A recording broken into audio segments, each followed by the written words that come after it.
ভূ রাজনৈতিক স্বার্থে কেউ সমর্থন দিচ্ছে জামায়াতকে, আবার কেউ সমর্থন দিচ্ছে বিএনপিকে। তবে বেশিরভাগই চলছে নীরব সমর্থন, কিন্তু কিছু কিছু দেশ তো আবার সরাসরি মনসমর্থনও দিয়ে চলছে। সময় আসছে ত্রয়োদশ জাতীয় নির্বাচনের। টান টান উত্তেজনার এই মুহূর্তে বিএনপি জোট এবং জামাত জোটের মধ্যে কোন দেশ কোন জোটকে সাপোর্ট দিচ্ছে এবং কোন দেশকে চাচ্ছে ক্ষমতায় নিয়ে যেতে, আজকে এই বিষয় সম্পর্কে এই ভিডিওতে রিয়েকশন করব। চলুন কথা না বলে সরাসরি ভিডিওর মূল পয়েন্টে চলে যাওয়া যাক। পাকিস্তান। বাংলাদেশের জামায়াত ইসলামীকে রাষ্ট্র ক্ষমতায় আনতে যে দেশটি সবচেয়ে সক্রিয় ভূমিকা রাখছে সেটি হল পাকিস্তান। পাকিস্তানের সাম্প্রতিক কর্মকাণ্ড পর্যবেক্ষণ করলে দেখা যায় জামায়াত ইসলামীর পক্ষে তারা এমন কোনো তৎপরতা নেই যা করছে না। এটা শুধু আমার বক্তব্য নয়। পাকিস্তানের বিপক্ষে ভারত অবস্থান নিয়েছে বিএনপির পক্ষে। আমাদের পার্শ্ববর্তী দেশ ভারত শুরু থেকেই প্রকাশ্যে আওয়ামী লীগ পতনের পর বিএনপির প্রতি আস্থা রাখছে ভারত। তবে এখন প্রকাশ্যে কোনো মন্তব্য না করলেও গোপনে সমর্থন দিচ্ছে বিএনপিকে, কারণ ভারত একটি হিন্দু রাষ্ট্র। এই কারণে ভারত কখনো চাইবে না বাংলাদেশে ইসলাম ভিত্তিক কোনো দল ক্ষমতায় আসুক। তাই ভারত চাইবে যে কোনো মূল্যে বিএনপি ক্ষমতায় আসুক। ভিডিওর মাঝপথে আমরা চলে এসেছি, কিছু গুরুত্বপূর্ণ কিছু পয়েন্ট এখনো বাকি রয়েছে। চলুন শেষ পর্যন্ত ভিডিওটি দেখি। বিশ্বের অন্যতম সুপার পাওয়ার দেশের নাম হল রাশিয়া।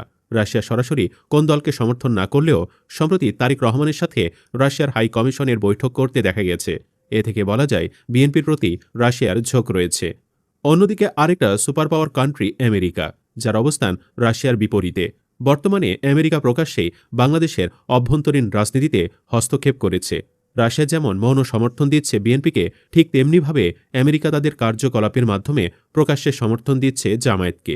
স্ক্রিনে যে ছবিটা দেখছেন ভালো করে লক্ষ্য করুন। ইউরোপীয় ইউনিয়নের প্রায় সব দেশের হাই কমিশন জামায়াত ইসলামীর আমিরের সঙ্গে সরাসরি বৈঠক করেছে, অথচ বাংলাদেশে এত রাজনৈতিক দল থাকা সত্ত্বেও অন্য কোনো দলের প্রধানের সঙ্গে এভাবে বসেনি তারা। ভিডিওর শেষ পর্যায়ে আমরা চলে এসেছি, ভিডিওর বাকি অংশগুলো চলুন দেখি। সুপার পাওয়ার কান্ট্রি চীন, আর চীন সমর্থন করছে জামায়াতে ইসলামীকে।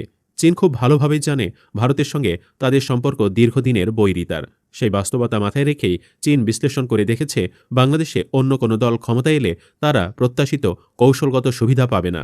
একটি দলকেই তারা তুলনামূলকভাবে উপযোগী মনে করছে, জামায়াতে ইসলামীকে।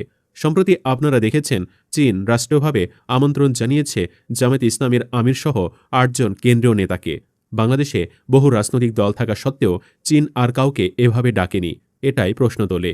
ওই সফরে কি আলোচনা হয়েছে তা প্রকাশ্যে জানা যায়নি, তবে এটিকে অনেকে একটি গোপন ও গুরুত্বপূর্ণ বৈঠক বলে মনে করছেন। বিশ্বের এক সময়ের অন্যতম প্রভাবশালী দেশ জার্মানি ব্যবসায়িক ও কূটনৈতিকভাবে বিএনপির প্রতি মনসমর্থন জানিয়েছে। ইতিমধ্যে জার্মানির রাষ্ট্রদূত ডক্টর রুডিগার লোর্ডসের বিএনপি চেয়ারপারসন তারেক রহমানের সাথে সাক্ষাৎ করেছেন এবং সেখানে বাংলাদেশের গণতান্ত্রিক রাষ্ট্র কাঠামো গঠনের ব্যাপারে আলাপ করেছেন। তো বন্ধুরা, বিশ্বের এসব শক্তিশালী ও ক্ষমতাধর দেশগুলো এমনি এমনি বাংলাদেশকে সমর্থন করছে না। সকলে নিঃস্বার্থে কেউ বা ব্যবসায়িক সুবিধা পেতে, আবার কেউ বা কৌশলগত ও কূটনৈতিক সুবিধা পেতে সমর্থন করছে। এসব দেশগুলো সম্পর্কে আপনার মন্তব্য কি কমেন্টে লিখে জানান। ভিডিওটি ভালো লাগলে শেয়ার করুন এবং চ্যানেলটিতে নতুন হয়ে থাকলে সাবস্ক্রাইব করে বেল আইকনটি বাজিয়ে রাখুন। ধন্যবাদ।